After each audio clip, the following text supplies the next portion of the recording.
welcome to Once.Upon.a.Hot.Take. I'm your co-host, Jordan. And I'm your other co-host, Leah. Fairy tales are just the beginning. This is the podcast where we cover your favorite books with our hot takes. So if you have a book rec or hot take that differs from ours, we would love to hear from you. Send us an email at onceuponahot.take@gmail.com and follow us on TikTok and Instagram at Once.Upon.a.Hot.Take. Please consider subscribing to and or rating or reviewing the podcast or sharing it with a fellow book lover. All right, we are kicking it off with cold takes. Jordan, you got anything? I do not. Okay, I have a couple of things here. Not really a cold take, but just, things to say. So first off, Spotify notified me today that we have had 500 downloads. Woo! Go us! Woo! That's awesome! Ooh. Yes, so thank you for anyone who has listened, streamed, download on Spotify. We appreciate you. Love. Yes, that's so great. Because yeah. this is like, what, episode 14 maybe? I think 16. 16. Lucky. Oh my gosh. I think so. Sweet 16. Oh, we should have done something special. Oh, I didn't even think of time. it. Yeah. Okay, cool. And also, I just wanted to give a little sorry for being a little MIA. I mean, life got busy, man. We tried our best, but things fell through, and we, as much as we would love for this to be our full-time job, it just isn't. Yeah. So, everybody should go out there and start sharing it more so that it could be our full-time job, because I'd do this full-time. Yeah. We'd be reading a lot of books if this was full time. Yeah, we would. And it's maybe it is a blessing that it's not our full-time job, because we could get sick of it, and we could get sick of each other, Do you think you get sick of reading? I might get burnt out from reading. I might, yeah, if I had to do it as a job, there was a moment where I was like, should I pivot my career? Should I get involved in the editing and the publishing world? I feel like I have skills that would work well for that, but then I worried that it would drive the love of reading away from me, because right now, if I don't like a book, I can abandon it. If it's my job to read and edit this book, I cannot abandon it. No. I feel like this is good. We got a little taste of what we want. Ideally, we'd start making a little bit of money. I mean, I'd take a little bit, yeah. Yeah. Just enough to cover our fun expenses, Right, yeah, that we keep adding on to. Like my new mic stand. I love it. It's great, but I bought it. I paid money for that. Well, I do have a general hot take question if you don't have one. Yeah, go for it. Okay, this is actually going to fit really well, too, into your life currently. So here's my hot take. E-readers are actually better than a physical book, than reading on a physical book. Yeah. Because I will say, there is something to having that nice hardcover book in your hand and being able to flip through the pages and flip back. And I do like that. And especially when there's a map in the beginning, but you just can't beat that Kindle portability. I can bring that bad bunny anywhere. I make it a point to always read in the doctor's office when I go there in the waiting room rather than scroll on my phone. Yep. Because I'm subtly sending a message to everybody there that I'm actually better than them because I'm reading and not doom scrolling. So, but in order to do that, I got to bring the Kindle, right? I can't be hauling a quart of thorns and roses in my purse. It doesn't fit. So that's my hot take. Okay. At first, I thought you were going to ask a question, but you really came up with a statement there. I came up with a statement. Yeah. And I'm here for it because, so I bought a new e-reader, when was that? Back in February, maybe? It was a month ago. Yeah. I'm reading so much more efficiently. Mm-hmm. I love it. I was able to juggle 3 books at one time, and it was all dependent on, what time of the day was it, because each book was, really fit my life for a certain time period of the day. If I'm trying to fall asleep at night, I don't want to read Project Hail Mary. No, and that's not a sleepy book. Get hooked in where you're like, oh no, I got to know what happens next. So not a good pre-bedtime book. Oh, e-reader, it's just French kiss. It's the best. French kiss everywhere. Yep. I love it so much. You can't beat it. No, you can't. And it makes me feel like a betrayer because I'm always like, oh, but the physical book, it's what reading is. It just, it doesn't fit my lifestyle. I know. It just doesn't. And I'm telling you, once that baby gets here, oh my gosh, that e-reader is going to save your life. You're going to be feeding a baby in one hand, having the e-reader on your lap in the other hand, and shoving a sandwich in your face with the other hand. I guess you have 3 hands in this scenario. Yeah. I meant you put it on your leg. Yeah. Or the baby's strapped into my carrier. Yep, exactly. Oh, it's going to be great. Yeah. I've been having like a good amount of insomnia. Again? Oh, man. Yeah. Oh, yeah. I think it ever has really gone away. It like has been like ebbs and flows. Yeah. But I've been totally awake at 3 a.m. from like 3 to like 4:30. So you know what? That's just good baby prep, to be honest. So yeah.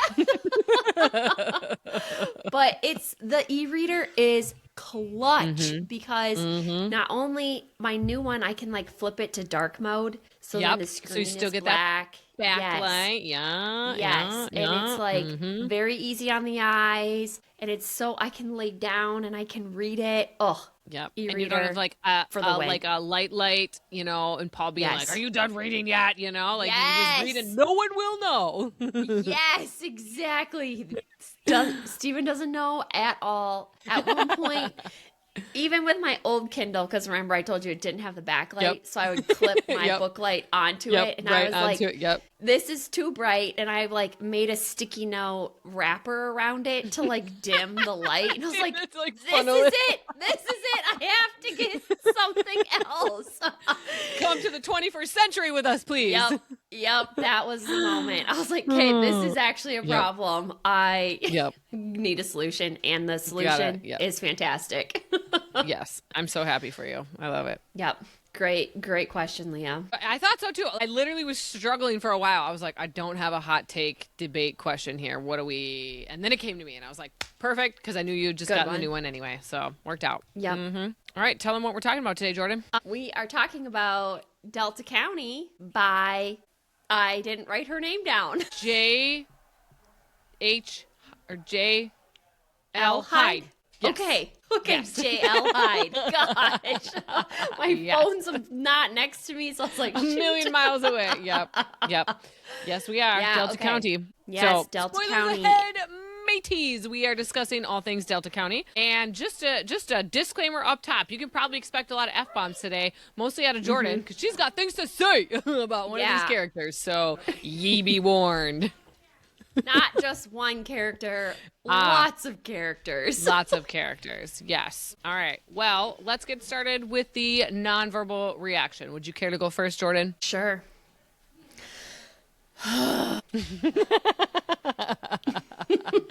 Okay. Mine is...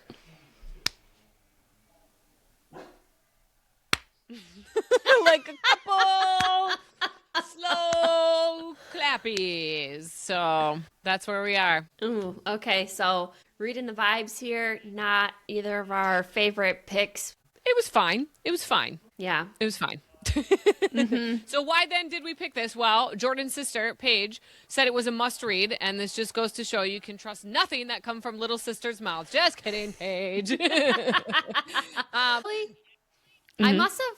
Okay, I'm going to just correct us right now on that because I did tell her that we were reading it. And she goes, I don't think I've read that one yet. My friend gave me that book to read and said it was so good. And I was like, so things got lost in translation along the way here. Or she pulled a Leah and thought she read it, didn't realize she read it and didn't check Goodreads and then was like, wait, I've read this before.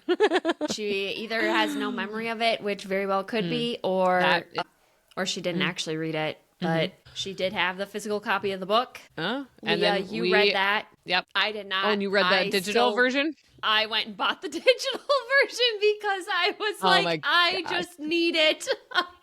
Yeah. Well, you know what? She's an indie author too, so that's perfect. Supporting the locals. Because Jordan is from the UP, so we thought this would also be, just a little nostalgic tie-in. Oh, yeah. Turns out we were wrong a little bit. This is all about my adjacent hometown. So it brought back a lot of memories and feelings, most of which, unfortunately, were not great for me. Oh, I can't wait for you to spill. Yeah, we'll cross that bridge in a little bit. Delightful. Well, shall you summarize it for us? I will do my best. You might need to just... The end, I wasn't sure You'll see where I end. We can figure out what we want to add from there. Okay. All right. So Heather is a born and raised UP girl stuck living in Chicago where her husband is located for his residency. She's playing the role of a doctor's wife and has no career of her own. 10 years ago, she tragically lost her parents in a car accident at the end of her senior year. Turns out her best friend's mom drove drunk and ran her parents off the road, where her dad died on scene and her mom died in the hospital a couple of hours later. Heather and her husband travel back to their hometown of Escanaba for their 10-year high school reunion. While there, she rekindles her friendship with Kelly for it to only last a day when Kelly dies the night of the reunion. But not before Kelly reveals that there was more to the car accident than what was in the public record. Heather and her husband decide to move back to Escanaba and bought an old fixer-upper. Heather secretly wants to investigate both her parents' car accident and Kelly's death. In the meantime, Heather starts home renovations and ends up making a career from her social media, documenting her progress. Then she decides she's ready to have kids, but unfortunately she struggles through 2 miscarriages. Throughout this time, Mitzi, the mother-in-law, is just a total bitch. Mitzi always makes it known that she wished her son had married someone else, a particular girl named Julie. And that's where I end. And that's where I end. Good. And then things get nasty because we find out that Ryan has been sleeping around with Julie, and it is a little unclear, and this was one of my gripes, with how long that affair has been going on, or if it was just a one and done type thing, because our girl Heather is pretty insecure about her marriage throughout most of it. But I'm like, you've been married for how long? Like, why are you still insecure like this? But then it turns out she was right to be insecure all along, because then plot twist, Julie has a child and is married to someone else, but it is revealed that this child is hers and Ryan's. And Mitzi, the mother-in-law, knows this. And Heather, when she finds out, becomes enraged and then attacks Mitzi. And does she kill her? Well, it starts with Frank, the father-in-law, Ryan's dad. Oh, leaves Mitzi, right? Yeah. Leaves Mitzi, gets together with Kelly's mom. That's right. That's right. Because they've loved each other for a long time. Yes, they have been in love.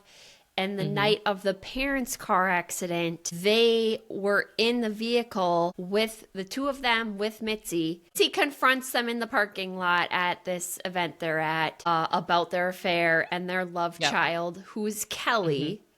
That's right. And Frank punches Mitzi out cold. They put her in the car, and as they're driving away, she wakes up. And she grabs the wheel, right? Grabs the wheel and causes the car accident that caused Heather's parents to die. That still did not sit well with me, that they let Heather's mom take the fall, and then she just did. And she was just okay with that rather than revealing the affair. That was a stretch for me. I have so many things to say about that. Okay, so then all that is revealed, and then Heather... The last straw is when Julie gives her the side eye, oh yeah, aren't these blue eyes of my child very similar to Ryan's blue eyes, or something like that. And then she puts the pieces together, and then Mitzi goes ha ha ha or something, and then Heather lunges across the kitchen table at her. And then it turns out Heather goes to prison, where we find out she is pregnant, and that's where it ends. So that's our summary. Overall thoughts. I liked it. I there were problems with it. Don't get me wrong, but I liked it. I liked the nostalgia of it, the characters, the small town vibes. I wasn't sure at first how I felt about the alternating point of view chapters, but as they went on, I did like them.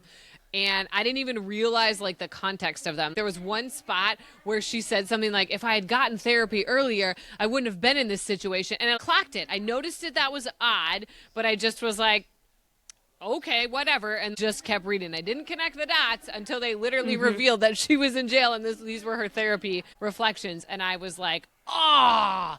And I did like that because it wasn't a gotcha in a mean way where there weren't any clues whatsoever. No, I think there were a few subtle clues in there, because I did see that one where she had said, if I would have gotten therapy earlier, and I noticed it and then I didn't put it together. So I like that there were a teensy bit of breadcrumbs there. This wasn't like a Freida McFadden where she's just like, oh, and it was the maid all along, ha ha ha, without any clues. I still felt that way. I think that's one tiny breadcrumb, Leah. I disagree. Yeah, but it's at least one. It's at least one. I think this was a gotcha big time. I was also so wrapped up in just dealing with my own personal drama that this story I felt like it was dredging up from the depths that couldn't, even if there were breadcrumbs, I was not picking them up. You weren't you were just all of a sudden we got mind. to the last 10 pages and I was like, what is happening? Are you kidding me? I was so blindsided. So blindsided. Yeah. Up until that point, it seemed like light beach read, just like, little murder, or little not murder, but a little, death history, maybe dredging up some little town secrets, and then bam, it got a dark turn. But very abrupt. But it was it was abrupt, it was quick. Yeah. I felt like there was no lead up to it. I was very, very shocked. It reminded me of The Silent Patient, but with less breadcrumbs, where it wasn't it wasn't on the front of my mind. With The Silent Patient, the whole way through, I'm trying to this is a puzzle. I'm trying to solve this. Where's this going to go? This one, it felt like, here's this mystery up front. Now I'm going to trauma dump. And then boom, mystery solved at the end. Where was the investigative part of this story? Yeah, and I wonder if, because we knew Silent Patient was a thriller going into it. We knew that. I did not know that I would constitute this as a thriller now, based on how it ends and how it unfolded. But I didn't think it was going to be that when I opened it up. I thought it was just going to be a fiction story with some drama. So I think maybe that might have colored our read a little bit. Had we known, this is a thriller and there's going to be something in here, maybe we would have been a bit more in tune. I don't know. We'll never know. No, we won't, because now we know the ending. Some of my overall thoughts. Overall, this missed the mark for me personally. Just was not a great, fun, enjoyable read for me for a lot of reasons. At one point, I realized I was being like the main guy from Book Lovers, Charlie, how he hated that Asherville in the book that her client had written because it was his hometown, and he was like, it's not this cute and quaint, and she's never been there. Yeah. Which, granted, I know that J.L. Hyde is from there. She nailed all the references, and all of that is true. So it's not that she misrepresented it, but I do feel like the charm aspect was a little overstated. As someone who doesn't live there anymore, growing up, I knew I just it never worked for me. Seeing all this, it's so cute and quaint and charming, and I'm like, I've never felt that vibe ever. I loved the Deb references where you'd have to drive down and get your dress from Deb in Green Bay and then drive back up, because you said you guys did that. I was like, yes. Oh, so I missed Deb. That was a great store. Oh my gosh, got so many dresses funny. there. You remember that part? Yeah. Yeah. That's what you had to do. Everyone did it. You had to come. Yep. You had to drive down to Green Bay for your school shopping every year. Yep. The time jumping was a little bit. There's a lot of it going on. Yeah, that was a bit jarring. Yeah, sometimes there was just a lot of it going on all at once. And it was hard to keep it all straight, too. I was like, okay, wait, this happened with who? Yes. And it was a little... And then, weren't there too many friends? I was getting the friends confused. After Kelly, and didn't they have, a fun acronym for their name? Am I thinking of this the right way? Yes. Yep. Yes. There were, too many of them. They all just melded to one personality to me. Yeah, they did. Outside of Kelly, the rest of them, I was just like, you're all together. Yep. Here you go, Mean Girls. Yes! My last just quick nitpick is the COVID part.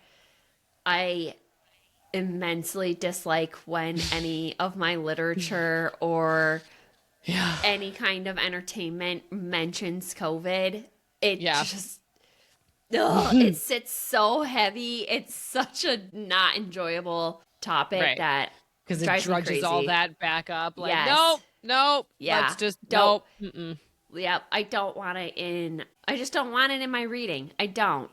So that also bothered me. So overall, like if we knew it was a thriller, maybe that would have colored my read differently. But there was just a lot going on. The most of my time through it, I was like, where's the investigation? Where's the investigation? I'm missing. She literally said, I'm wanting to move up there to investigate her parents' case and Kelly's death. And there were like 6 paragraphs on it until the end. And I was like, what? And it was like, I thought that was the point of this story. She got so caught up in her house. She was social media in her house. She got busy.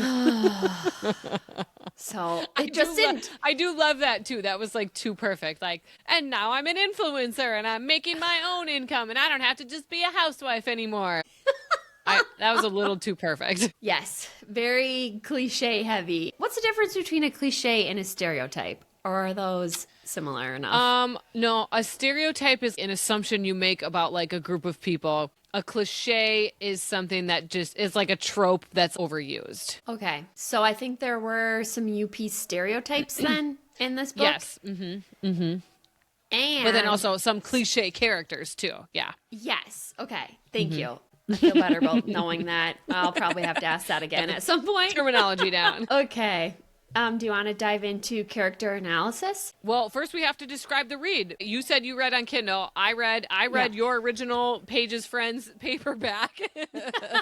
And I read it in 4 days. I zipped through it. I did stay up a few nights late reading it. It was softcover. I was genuinely curious about it each day. So I was interested in picking it up to see where the story was going. Well, good for you. And it is a short read. Like, felt like I didn't even like sit down to read for that long. And before I knew it, I was an extra 15 to 20% through the book. And I was like, oh, I'm actually like really making progress on this. It took me a little bit longer just because I was like, oh, what are you going to bring up next that I'm going to get cranky about? Where's the trauma? Yeah. So, okay. Good for you, Leah. Well, speaking of trauma, let's get into some of these characters. So I've got Ryan up number first, and I've got one word for him: dirtball. I wanted more information on when the Julie affair started. Was this just a momentary slip, or was this like an ongoing affair? Did he know the kid was his? I just need some more detail here, some more closure. You know, if they would have given us a scene where she is in prison and Ryan comes to visit her and she's confronting him, and we get a little dialogue back and forth there of, you know, how long had this been going on? I don't know. Not even that we could trust anything the sleazeball would say, but I just wanted a little more closure there. I get like there's that dramatic ending of I'm pregnant and in prison, but so storytelling wise, that's good. But as a consumer, no, I want to know. Yeah, I totally agree. Especially because she's had suspicions for so long. Right. And that was known throughout the book. Yeah, I'm absolutely with you on that one. I wish we knew more about the affair. It seems to me if she's had suspicions for that long, I think it just probably was happening like the whole time. Right.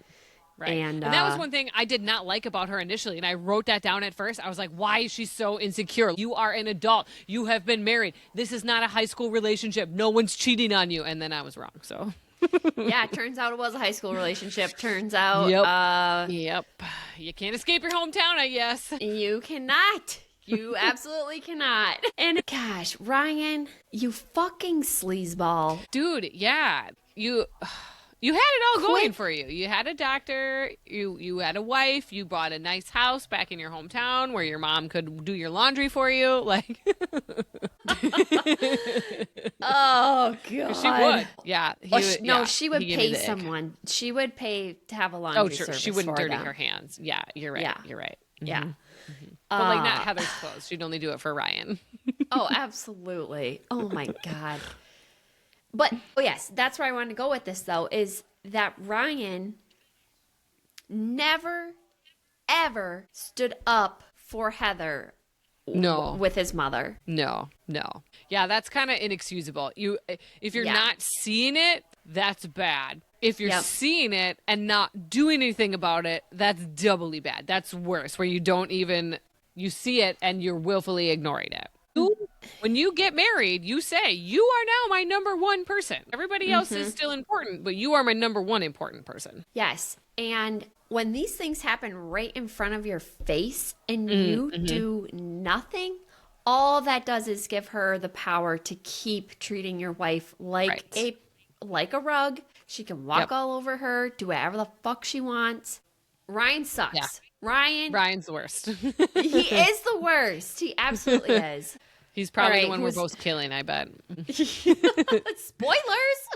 Yeah, well, maybe. I don't know. I actually don't remember. That's really far down on the document. I haven't gotten there yet. All right, who you got next? Okay, I did like Heather as a FMC. I found her likable, tolerable. I found her realistic. I didn't find her off-putting or annoying like a lot of Colleen Hoover's FMCs. And this book read similarly to me to like a Colleen Hoover, but less dark. Like a lot of the co-hosts that I've read have been dark. And this one was not that dark. And I liked Heather. I found her to be a realistic person. She had her flaws, yes, but overall I could tolerate her. Yeah, I think Heather is a stereotypical down-to-earth UP girl. That's how she was written. Her vocabulary, the way she speaks about people and to people, like teleports me back to the UP. So she captured that. She did. She captured it to a T. Oh, she does talk like a good old Youper. So people who do love it up there, they would love this girl. They absolutely would see her charm next door and her charisma. Yes, and they're going to eat this up. Very specifically, I remember in the book when she was writing about how much she hated Kelly's mom for driving drunk that night. And the way she wrote it about how her parents would never do that. It just was like, there's something about it where I'm like, it's such a UP way of talking that I like couldn't shake it. I was like, oh my God. So she's pretty spot on then about how she's writing it. Oh yeah, she's super spot on. So, I mean, if you loved these characters, if you loved Heather, great, go to the UP. You're gonna love up people. north. I mean, they are super great people. I also don't understand how she went so long with no purpose in her life, where she was just like in her 20s. Yes. Your husband is in residency. What are you doing all day? Are you in depression? Take some pottery classes. Like, yeah, I was like, you have to be depressed if you're just literally doing absolutely nothing with your life right now. Just bumming around Chicago. Yeah. And as someone who probably loves her small town UP life, like, to be in a big city then, that was probably very overwhelming. And these are not my people. What do I do? So, yeah. But also, she was like pretty motivated and driven in high school. So how did you let yourself just... Right. See, and that's where parents died, depression, not treated, and you just never got help. I don't know. That's kind of where it seemed like it went. Yeah, that makes sense. Let's talk about Frank. Frank! Ugh. Okay. Why? Why are you just going along to being married to Mitzi? Then my question too is, was he carrying on this affair all these years with Lisa, like after the accident? Like, didn't she move out of town? And then how could you stay with someone who literally caused 2 other people to die and then blackmailed you into keeping it a secret? How can you show up day to day? 'Cause I vividly remember a couple scenes too where he was very loving to her. He was rubbing her back and he, like being affectionate. How can you do that to someone that you just have to hate, right? Frank, what are you doing? Yeah. I don't see it.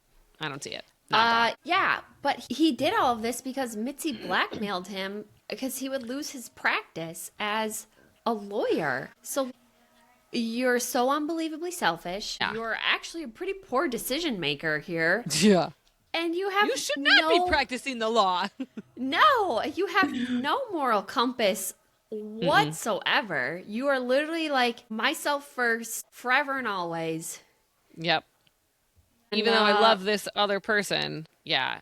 I can't go to jail or lose my law practice. So I'm going to stay married to this monster who killed 2 people. My daughter-in-law's parents, and I'm going to let my daughter-in-law suffer for the decisions and choices I made. Yes. And just to live there too. Yeah. And then all of a sudden, then when he's, 60, to be like, well, that's enough of that. I'm leaving. Yeah. Yeah. And like, oh, great. Lisa's dying. So now we're just going to come out with the truth. And I've lived my life and had my career. So now it doesn't matter if I lose my law practice or not. Fuck you, Frank. Yeah. Fuck you. Yeah. You're a bad dude and a bad dad. When Heather said, thanks for all you've done for me over these years, after they told her all of this, I was like, girl, are you fucking kidding me? Right. You should have. He's one of the reasons your parents are dead. Yeah. Did you not just listen to what they told you? Oh. Yeah, he's a good pseudo villain is not the word I'm looking for, but he's not a nice guy. He acts like he's a nice guy, but he is not a nice guy. What is that called? He's like snake in the grass, He's just like, you don't actually know that I'm here and I am a total piece of shit. Demonic. Yeah. He's a bad dude. All right. Well, before we get to Mitzi, I want to talk about the sharks.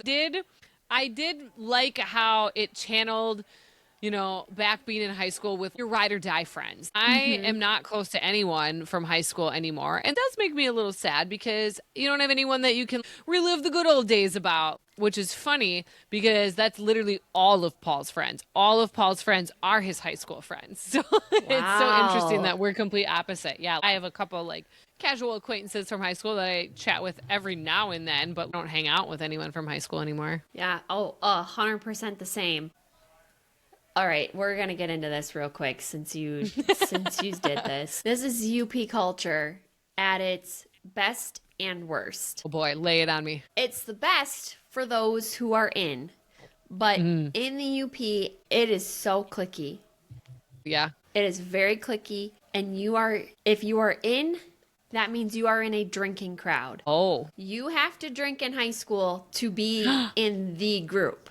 Oh no. Which is why, me reading this, the sharks are getting on a party bus. They're going to go out to the place where they partied at this camp all through high school.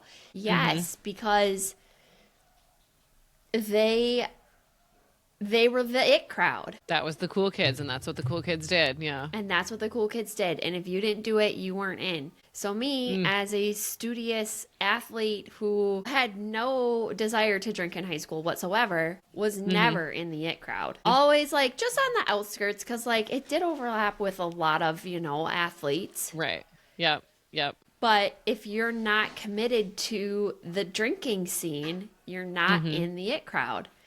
So I'm like, cool. Yeah. I go to my high school reunion, which was fine. I got to see people, but then this literally happened at my high school reunion where they were like, we're all going to so-and-so's house to drink after this because the good old days. And I was like, to do. Yeah. guess what? Never been there. I'm out of here. Bye. And I was oh man, literally what happened in this story for their reunion is what happened at my 10-year reunion. Whoa, and I was like, verbatim. Yep. Was she there with you at your? Just kidding.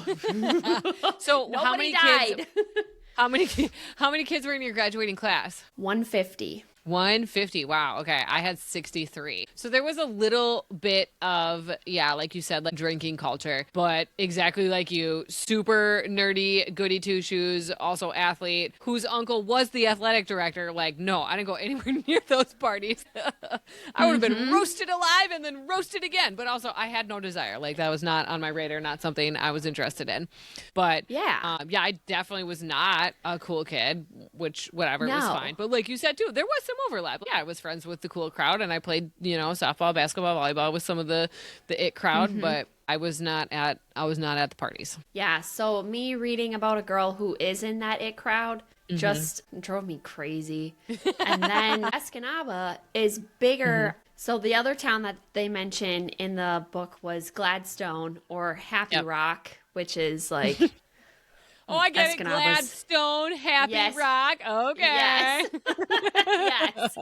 So Escanaba is bigger though. So like you're talking, I would guess like, especially in 2006, like at least 250 kids in a graduating class. Sure. And so they talked about like, the 30 of them or 30 to 40 who like jammed on this party bus to go out to, think about how small that actually is of their total graduating class. Yeah. And you just like you get the feel of like, okay, that was the it crowd. Mm-hmm. Yep. You got your homecoming queen and king. Oh, high school, which is so funny too, because you're so into that world for 4 years and that is your life, and things that people say mean so much, and you're so worked up about things that in the grand scheme don't matter. And like, if you could look back on that and just tell yourself like, just chill, it's not a big deal, but like it is such a big deal when you're in that moment. Oh yeah, totally. One more thing on the alcohol point. One more thing, which is still true to Green Bay, right? And Wisconsin in general. Alcohol is a huge part of our culture. Wisconsin has the top 10 drunkest counties in America or something Bars stupid. per capita. Yep. Whatever. It's unreal the amount of alcohol that gets consumed in our state. Yep. The UP, the only reason they're not on that table is they just don't have the same numbers as Wisconsin. Because they're small. Yeah, they're just too small. Yeah. All the way throughout this story, I kept feeling the presence of how alcohol in the UP culture played I felt like a pretty big role throughout the book. And it's just one of those things that I just don't love about up there. So. Yeah, just like the binge drinking culture. Yeah, I don't miss that about college, too. That was very big in college. Yeah. Oh, alcohol abuse if you don't finish the last 3 sips. It's warm beer. Why would I want to finish the last 3 sips? Step off. Gross. Oh, my gosh. And okay, getting iced with the Smirnoff Ice. Have you ever done that? I've seen it done, but I've never been. Oh, yeah, me too. I can't chug. So, like, it would take me 20 minutes to just drink the Smirnoff Ice. So thankfully that's never been a thing around me. Oh gosh. If I had to chug something like that, I'm positive that I would throw it up within 30 seconds. Coming right back up. Oh yeah, for sure. I could never even do like the bomb shots, like the Jaeger bombs or the cherry bombs. Like that's too much liquid to go in my mouth at once. I can't do it. I gotta take like 3 like sips to it, and that's not how you do a shot. So no. Now don't get me wrong. I had some good times in college, but it wasn't every day. Oh, I know. And I'm not a prude either. I feel like I need to state that for the record. I do enjoy drinking, but there's just a difference between occasionally drinking and you have to drink to fit in. Yeah. Or to have fun. Yeah. So like I had 2 glasses of wine at Easter and I was feeling it. I was like, oh. I had a headache all Monday, all yesterday. I was like, 2 glasses of wine. Come on. It's funny. Oh, all right. Well, shall we open this Mitzi can of worms? Good Lord. We are talking longer than I thought we were going to talk about. Me too. I was like, wow, we're not even halfway through this outline. I do feel like the rest of it's going to go a lot quicker because I feel like I thought Mitzi was like super cliche at the beginning. Like, okay, you're the bitchy mother-in-law. Here we go. Yep. But then like I really did become to accept her as like a monster-in-law as the book just went on. And I was like, you know what?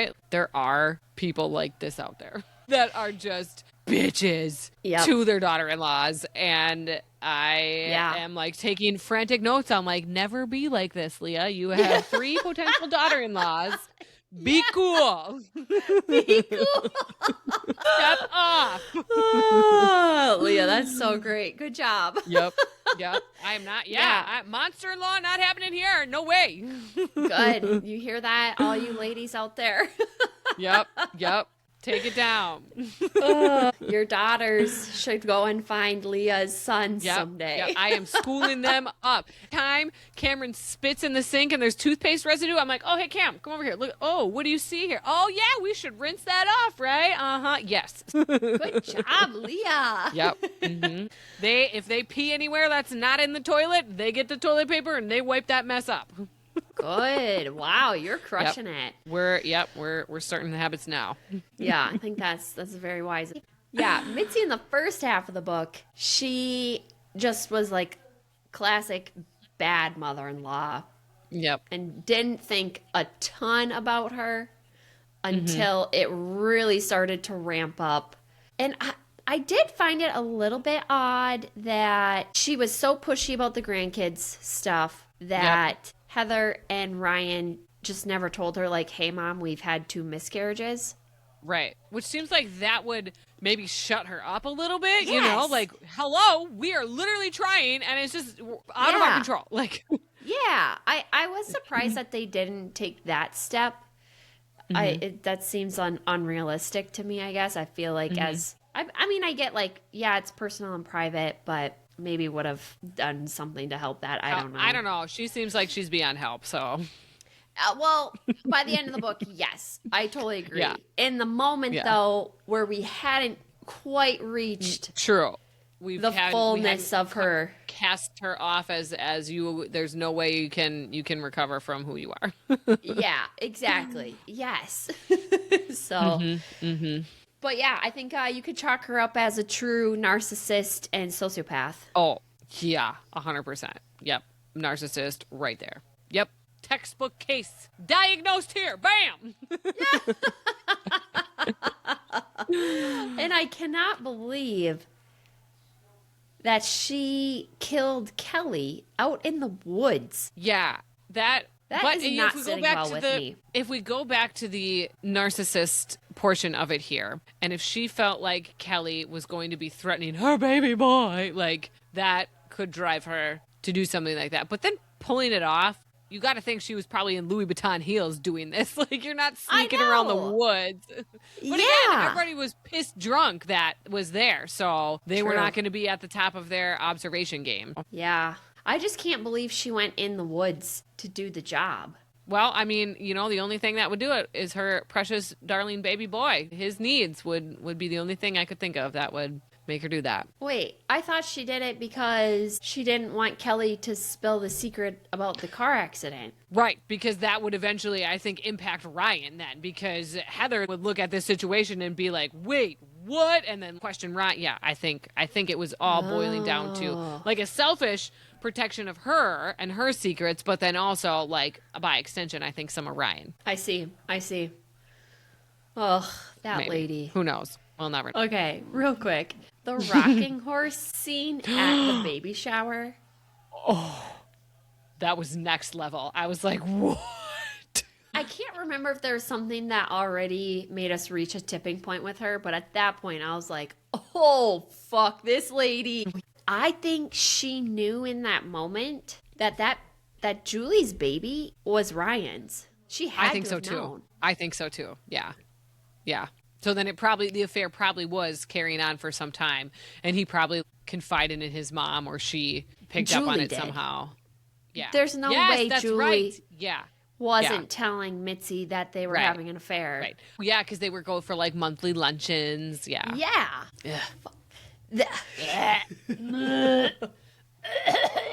Ugh, gross. All right. Keeping all those sounds in there. Okay, got any other characters? No. To analyze? All right, good. We're going into character cocktails. I got some good ones and some terrible ones. So, Mitzi, she is going to be a Molotov cocktail. How do you? Molotov. Yeah. The ones that, because she just likes to blow up people's lives. So that's her. She's not even a real drink. See what I did there? The cocktail. And Yeah. No, she absolutely loves blowing up everybody's spot constantly. Nuclear. Then Heather is chocolate milk. I don't know. That literally just popped in my mind. I don't have a reason for it, so I just left it. Heather's chocolate milk. Okay, that's fine. Okay. Ryan, this is a good one. Ryan is one of those disgusting health smoothies with lemongrass and celery and kale and ginger all blended in. And it looks good on the outside, and you're like reading the ingredients, so this is going to be good for me. I can do it. And then you taste it, and you're like, it's so gross. Paul got one of these for me once at, I think it was Dirt, the smoothie place. And I was like, yeah, okay, let's do it. Let's try it. Like, these are a lot of good for you ingredients. And I took one sip and I had to spew it out outside. It was so gross. It tasted like grass, but just, but then the ginger was in it too. Like, oh, it was real bad. So that's Ryan. Yeah. Good pick. Good pick. Yeah. Ugh. Because he really is the whole time I was like, oh, give him a break, girl. He's not cheating on you. Would you just relax? And then he was. Yes. Yeah. Fuck. Yeah. Hilarious. Okay. Wow. I have a lot for highs and lows. No, sorry. Go ahead. Real quick. We talked so much about alcohol, and not one of those cocktails had alcohol in it. You're right. It's fine. All right, get into it. What do you got for highs and lows? Okay, I got highs. I did really appreciate like the nostalgia of high school and just like the embarrassment and insecurity that went along with it. And when a senior boy paid attention to you, oh my gosh. So I have a good funny story about this. Freshman year, I was in study hall, and the study halls were just in a random teacher's room, and it was with mixed classes. So I sat right behind, because there was a seating chart, Jake Owen, who was the homecoming senior king. He was the quarterback. He was the star of the baseball team and the football team, everything. Okay, so Jake Owen was Pacelli #1 hot guy when I was a freshman. Okay, and he would every day turn around and be like, working on math homework today, and I would just die from embarrassment. I'd be like, yes, like, don't look at me. I was like Kristen Stewarted and up, like, just like, yeah. Like, I could not speak words to this boy. I could not do it. Like, I just was mortified every time he even looked in my direction. I was like, and then of course I'm like writing a note to my best friend, like, oh yeah, Jake, I want to talk to me today. Oh boy. So that's super funny. She captured that aspect of high school really well for me. Yeah, I could see that big time, especially because what was that guy's Julie's husband? She married Chad. Yeah. Who she I had. don't remember. I think his name was Chad. Who had like Sounds right. she had two very bad sexual encounters with him. Yeah. Oh yes, that's right. Mark. Mark is his name, because this is my next part here. Yes. The disgustingness of college boys' houses. Oh, she totally encapsulated that. I almost barfed reading about how when she went home with Mark in college, I could smell this house she was describing. I do not miss that part of college at all. I literally remember doing exactly what Heather did in the bathroom when I'd visit my college boyfriend's college house. You just have to hover over the toilet seat because it is so crusted with literal shit and puke and pee and God knows what else. So disgusting. No one in that house ever cleaned that bathroom. I bought cleaning supplies one time. I like suited up. I cleaned the whole kitchen and the whole bathroom for them because I was so disgusted by it. And then literally no one ever touched them ever again. How did I not come away with diseases from that house? So you better believe I'm raising my boys up not to be nasty like that. That's so gross. Oh my God. It was disgusting. It was disgusting. Ugh. I don't like that at all. Ugh. No, I don't like it either. It was nasty because my college boyfriend was on the wrestling team. Paul likes to joke about this, be like, "Oh, all those diseases you probably picked up at Wrestle House." Like, they didn't clean anything, and it was so gross. It was so gross. Like, they'd host parties, and people would spill beer, and they'd just use paper towel and just push it to the side. Oh. Ugh. I'm vomiting just thinking about it again. Yeah, that's so gross. Oh, that's so gross. That was a tough scene. I was super glad she got out of there. Yeah, that was not a good time. No. And my other thing that I liked was I did I did think it was funny how she became the influencer. I literally wrote in the notes, Jordan, that's the goal for this podcast. One day we're going to start making money off it. One day. We're right on track. We're at 500 Spotify listens. So, bam. We're coming there. for you, fantasy fangirls. I was just curious. I was like, what was their timeline? Like when they blew up? It was within the first 3 months of their podcasting. So we're August, September, October, November, December, January, February, March. We're in month 8, Jordan. Oh, shucks. Darn it. The window is closed. Oh. It'll pick up. It'll pick up. Yeah, we're getting there. All right, what are your highs? Yeah, so I think she captured the UP culture pretty well, and it was lots of fun with the shout outs to all the local places. She nailed them all very perfectly, so that was very fun. I did enjoy that part of the book. Oh, goodness, I'm getting tired. I know.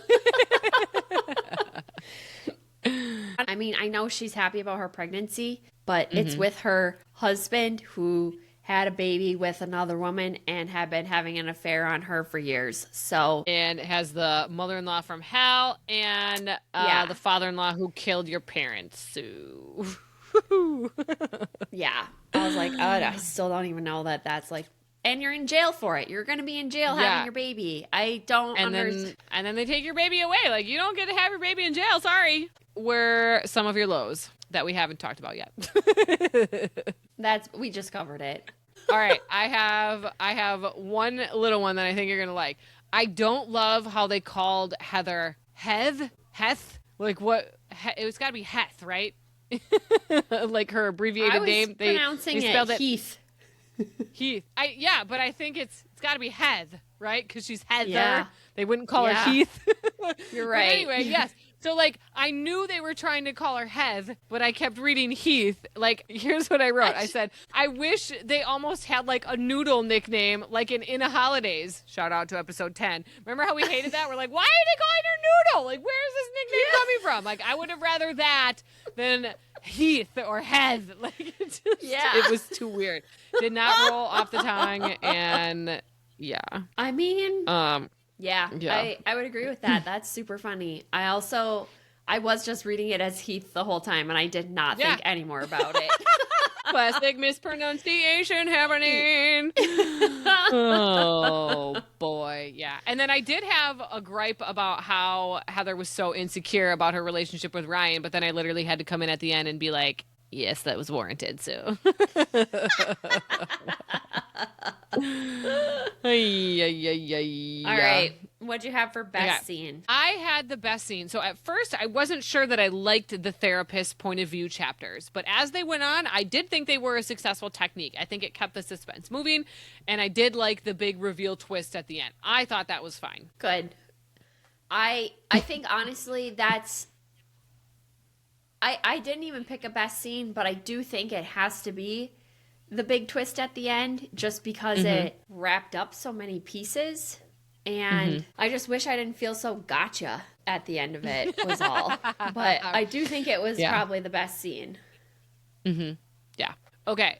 The worst. I have two worst. One is the obvious one. And one, I feel pretty strongly about this.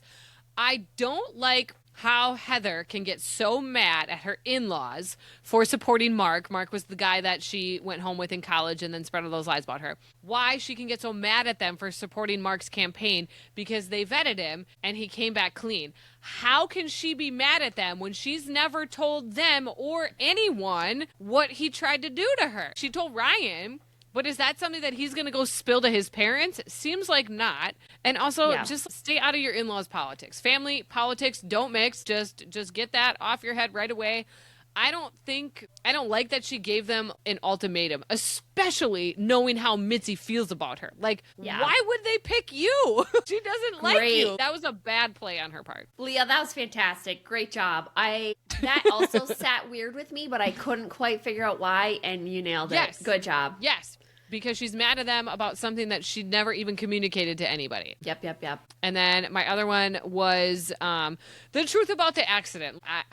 It's just too unrealistic the way they would make Lisa take the fall and then she would do it simply because Mitzi was going to reveal the truth about them. That's not a big enough motivating factor to me. Maybe if somehow Mitzi paid Lisa off and drove a wedge between Lisa and Frank, like that would be a bit more believable to me here. But because we're scared of this little twerpy woman, we're just going to do what she says, and I'm going to go down for manslaughter. I don't like that. No. Yeah. Lisa totally got the shaft in that deal. It makes zero sense. God, Mitzi and Frank are the worst. How,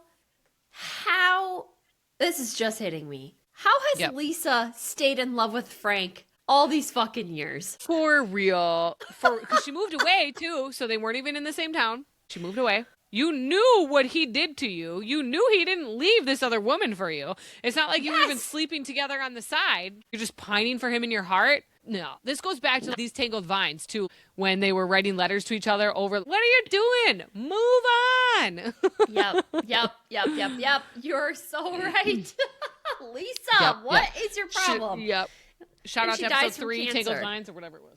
I know. That seemed, I don't know. I guess we had to get rid of her somehow. Mitzi probably gave her cancer. No kidding. See, and that would be another, if she was like slow poisoning her over all these years. That would have been a twist. I would have been a bit more like, ho, you know? Yeah, Mitzi like hired someone to go sprinkle some radon or something in Lisa's house. Yeah. Get some, what's that? Asbestos just in the air, you know? Yeah. I like that. Okay. That's so funny. Was that your low, or did you have something else? Or worse, we talked about my low, which I picked the high school reunion. Oh, yeah. Hated everything about it. Okay. What we would change. This is not specific to this book, but in general. Okay. Follow me on this here. I want a book written from the point of view of a popular girl. Literally every book I feel like that I've ever read is about the underdog or the loser or the girl next door, which is basically kind of how I viewed myself in high school, right? I was not part of the it crew. I want a book from a popular girl who knows she's hot and knows she's popular, because I want to know, what are their lives like? Like, are they insecure too? Do they know they're popular?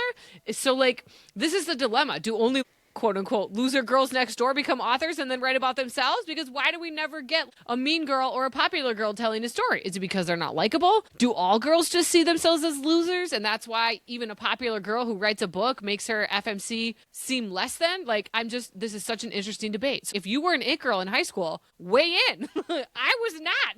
I was a dork mixed with an athlete, mixed with a nerd, which is why I loved my small town experience. Shout out Pacelli, because I was part of all these little cliques and groups. So is this my hot take debate? Do only losers write books? I don't mean it like that way, but you know. So if you were cool in high school, could you please reach out to us? What was your experience? And would you consider writing a book about it? Because I would read that book. Okay, here, That was long-winded. I'm gonna debate with you, because I think Heather is, this is my gripe with Heather. Girl. She is the popular girl. She was homecoming queen or prom queen, whatever. Okay. One of the two. Yep. And this is my problem with her, and why I felt she was not like realistic character is because she was so down to earth and, you know. She was a shark. She was a mean girl. Yeah. Yes. Okay. Yes. So that's interesting. Do mean girls not know they're mean girls? Like, did she not realize she's part of the bitch? Yeah, Or do mean girls know they're mean girls and lean into it? I don't know. You probably have both. I think you get both situations. Okay. Yeah. I think Heather falls into the category of, you were a mean girl. Mm-hmm. You maybe didn't realize it, but this is so interesting. I know. I don't know. That's where her stereotypical you-penis was not ringing true for me, because I was like, you're putting on a show. You want people to think you're this stereotypical UP person. Nice girl next door. Yeah. Yes. But if you were the homecoming queen, chances are you were a bitch. Sorry. Yes. Yes. And like, our homecoming queen was not. She was a delight. She was very kind. and maybe she was too, but like, you're in the it crowd who's going to the parties. Yep. Who's winning popular elections in high school. Right. And let's be real, the peer pressure is on fire and you're probably succumbing to it. You're probably acting like everybody else. There's no way that she was a popular girl. She absolutely was popular. But she still had these struggles too. Okay, so all right. But yeah, I feel like there aren't many novels that center on the popular girl as the main character. Yeah. No, I think that's very true. But do popular girls read? Yeah, I don't. Reading point. is not cool, Leah. Shut up, Jordan. You know, when I was carrying around my Twilight books in high school, there was just, you know, not a lot of time for anything else to happen in my life. Nope. And that is okay. Oh, my gosh. All right, what are you changing? Talked about it already. Wish there was a little bit more on the investigative side of things. Yeah. And the gotcha ending.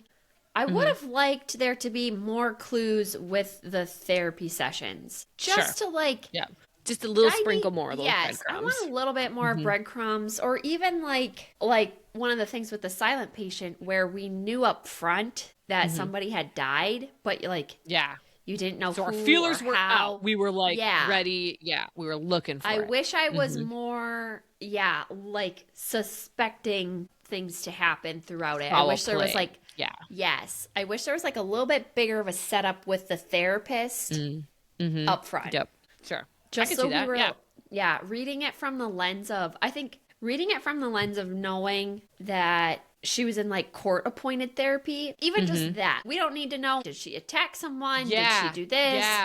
Yeah, it would have been a nice little, that would have kept the suspense going even more then, too. This isn't just, I'm seeking therapy for myself. Yeah. Right. That's what I thought it was the whole time. Yeah. Me too. I thought she was just like, oh, I'm just going to a therapist. Yeah. Right. I think for this to really ring true as a thriller, that needed to be established up front, which is also why I feel like it was a gotcha, because I literally just thought she was in therapy getting help. Right. Maybe she was going to go through a divorce, or maybe she was. Right. So I wonder, is this even technically constituted a thriller? I don't even know. We'll have to see what Goodreads says about it. Okay. Well, while we're looking that up, my hot take debate. This is a good one. Can exes be friends? No. Yeah, absolutely not. What are you talking about? You were romantically involved with someone. That doesn't just go away and dissipate. You can be acquaintances, but not friends. Those are two very different things. Yeah, and you don't have to hang out. Is it okay for someone who's married to hang out and be friends with their ex? I feel like no. I feel like that's weird. That is super weird. You don't need that. Why? You're married. Why do you need that other person? You don't. Oh, Delta County number 1. There's a Delta County number 2. Midnight in Delta County. Okay, so Heather is pregnant and in handcuffs. It's a follow-up to the story? Yes. I want to read it now. When did that come out? Get out of here. Does it say when it was published? Well, people are giving it stars back in 2022. Oh, wow. Okay. So the we'll answer have to is pencil yes. that one in. Yeah. Well, that's good. Maybe we will get a bit more closure from Heather then. All right. Everyone was pissed. Yeah. Well, the ending makes a little more sense now if she knew there was going to be a sequel. All right. Yeah. Reading as a standalone is different than knowing if it's a sequel. Right. Still a gotcha. I don't care what you say. Yeah. Okay, do you have a hot take debate? Nope. All right. FMK, here we go. Jordan, who you effing? Oh, good Lord. This was nearly impossible. No, I have 2 great picks. Okay, well, my first pick. Okay. The night before the high school reunion, they go to that bar. Was it Ernie's? Yep. I don't know. Maybe. I don't know. It's one of the Escanaba bars. Whatever. But she sees her 3 friends from the north side. Yep. I just pick one of them because. Oh, one of those guys. Okay. Yeah. We don't really know. Sure. Okay. So I picked Mitch, the guy that made out with Kelly, because he seemed like a good time guy. He was like funny and joking. Or Buckwheat, the guy that owned the cabin. Isn't he the one that like smashed that girl's head into the ground when they TP'd his house on Devil's Night? Oh yeah, was that him? Yeah. Yeah, I take that back. Yeah, I don't think. Because he freaked out. He had like PTSD. Yes. You're right. Yeah. Oh yeah. Yeah, he is a little unstable. Mitch. Yeah. Okay, that's hilarious. I'm super glad that you know his name is Mitch because I put Mike to marry, but that's who I intended it to be was Mitch. That guy. Okay, you're all right. Yes. All right. Yep, his name is Mitch. Okay. Yeah. Yeah, I came up with the defense lawyer, like Hari. I don't even remember much about him, but literally no one in this book caught my interest, so I think I will just die an old spinster in this book series world. Angeli, I thought the lawyer's name was like Angeli or something. I don't know. Something. I don't know. Whatever. I don't know. Okay, who are you killing? I mean, the obvious answer is Mitzi, but honestly, I want to kill Ryan. Like, what a turd bag. Yes! He gaslit Heather for who knows how long, then has a secret fucking love child behind her back. Like, I am glad that at least Heather got pregnant, because otherwise I feel that might have been too devastating. Oh my gosh, my husband has a child with another woman. I keep having all these miscarriages. Like, at least she has that, even if it is with a piece of garbage dirtbag. Yeah. That's what we had the exact same thought. I wrote, this is off book, but I want to kill Ryan because what a fuckhead. Yeah. Yep. Oh, goodness. I have a good surprise question, even though I know the answer to yours. All right, let's hear it. Okay, would you ever move back to your hometown? No. And the first time I brought Steven up there, he goes, just so you know, I don't think I ever want to move up here. And I was like, that's A-okay. Just putting that out there. Yeah, and guess what? I don't either, so it's fine. See, okay, I'm a hard IDK. I would love to be closer to my family. That's one big thing I miss living out here. I played with my cousins almost every weekend. Someone always had a Packer party or a birthday party going on, and we would just all go hang out at grandma's, play in the basement, play outside. My kids are not going to get that, and I am sad about that because that was such a core memory for me. But it is weird being back in town and seeing everything that's sort of changed but sort of stayed the same, but you're also an outsider now because you don't live there anymore. So it's just, I don't know. I am also very established here, and I have my friends and my job, and it would be a really hard upheaval. So realistically, I don't ever see it happening unless something drastic changes. Yeah. Sorry, Mom. Yeah, no, I feel that. I feel that a lot. Every time we go home, I'm like, oh, I wish I got to see my family more than what I do. That would be like the reason to move. But outside of that, I'm like, there's nothing for me. Like, I love the restaurants in Green Bay, and I love my sports and my softball friends and the shopping and just like my gym. All these things that like literally are not available up there. Multiple hospitals within a 20-minute range to go to. Like, you don't have to drive an hour and a half to have a baby. Oh, Laura. Made me so nervous for her, Jordan. Oh my gosh. Like, the entire time that she was pregnant, I was like, she's not going to make it. She's going to have a baby in the car. Oh my gosh.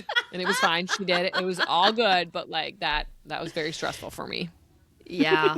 Yeah, it is a crazy thing to think about. There's so just we're like staying put. All right. Staying put. And I just like keep telling myself that maybe I can convince my immediate family to move to Green Bay. But Yep. We'll keep working on that. Yep. All right, where are you lay Harry Potter legendary hype scale in this up? I'm giving this one a Diagon Alley, where it's a bit crowded with ideas and a few things that didn't quite work, but you can find some real gems in here. And I came in with a Diagon Alley, but I 0.5, so I did bump it up to the Burrow. I liked reading it. I liked the twist, the gotcha at the end. I think it was a good read. I was in it. Yep. I did find myself reading, especially the second half of the book. I was in it more than I was the first half. The first half was a lot of just not enjoying it, but yeah. I could see that. I can see the second half of the book being the Burrow and the first half being Diagon Alley. Yep. Yep. So I did give it a 4-star on Goodreads. I liked the nostalgia, the small town, the realistic characters. My big beef was there was some unrealistic things that shake out in the end. I did want more development with that, or more reasonable explanations for the reasons why people did things. But I liked the toilet paper vixens. I thought that was funny. I liked all the small town jabs, like the alternating timeline chapters. I gave it a 4. Good job. What does Goodreads say? Do you still have it open? Oh, yeah, I will get it. Goodreads has it at 8,500 reviews, coming in at a 3.5. Yeah. Okay. That's a lot of reviews, though. Yeah. It's more, only 3,000 people reviewed the second one. So maybe it's because I didn't know probably that it came out. Like, when was this one published? I'm so curious. Oh, 2021. So she did the second one a year later. Wow, that's a quick turnaround. Oh, geez. Yeah. Okay. Yeah. So I am recommending this to anyone who wants like a good book or wants to get back into reading. It seems like this would be a good one to pick up. I kind of put it in like the McFadden, Coho categories, but I liked it a lot better than I liked those. I know people devour those and think those are really good for people who have journeyed away from reading for a while. So I think I'd lump it in kind of with that. Sure. That makes sense. Are you recommending this to anybody? No, I like your recommendation. I'm just going to piggyback on it. Tail off that. The cover design, it was a little too minimalistic for me. I wish there was a little more of something. Like the color scheme, but yeah, I could use a little more. I'm trying to remember what it looked like. It had like, I think it was on like shoreline? a lake house, like, yeah. It was probably the house that they bought. Yeah. Okay. Do you have any actor portrayals? Because I only have one. No, I tried, but I gave up. What'd you come up with? Yeah, I got Mitzi. She is the mom from Schitt's Creek. So like, she was the character I was trying to pick somebody for. Now I gotta. Yeah. Oh, you've disappeared. It's magic. Oh, you're back. I've never watched Schitt's Creek yet. It's on my list. Yeah. But I want to see who it is. We got into it for a while, and then it is a little over the top. So we were watching it like every day. That was our dinner show for a while, and then it just got to be too much. Catherine O'Hara? Eh. Yeah. Mm-hmm. That's hilarious. Yeah, oh my gosh. Yep. Yes. That's so funny. Yep. That's a great pick. Yep. I could absolutely picture her playing that character. Yes. Heather, what are you doing? Yeah. She'd be good at that. And then I had, you could make this into like a CW drama, right? Like I could see that being, a little over the top. Oh yeah. Like teen romance type thing. Absolutely. Like even like a soap opera. Oh yeah. Like a daytime TV show. Yeah, definitely. Totally. Yep. Mm-hmm. Totally. There's so many wild characters. The characters get so off the rails. There's so much small town drama. Yeah, you could absolutely get away with that. Yeah. Move over Outer Banks. Here comes Delta County. Oh, awesome. All right. Here we go. What are your thoughts on our hot takes? Let us know at Once.Upon.A.Hot.Take@gmail.com or on Instagram or TikTok. We would love to hear from you. If you enjoyed today's episode, go and leave us a review and give us a follow so more book lovers can find our show. We will be covering Project Hail Mary next, so buckle up because that is going to be a long episode because we're covering both the book and the movie, and we're going to try to get the boys' opinions worked in there too. So it is going to be a long episode, and we can't wait. So remember, fairy tales are just the beginning. Unplug for a bit and dive into the next adventure with us. If you have any book suggestions, we would love to hear from you. Hit us up. Oh, goodbye. This was so long. Bye. Goodbye. Okay. All right.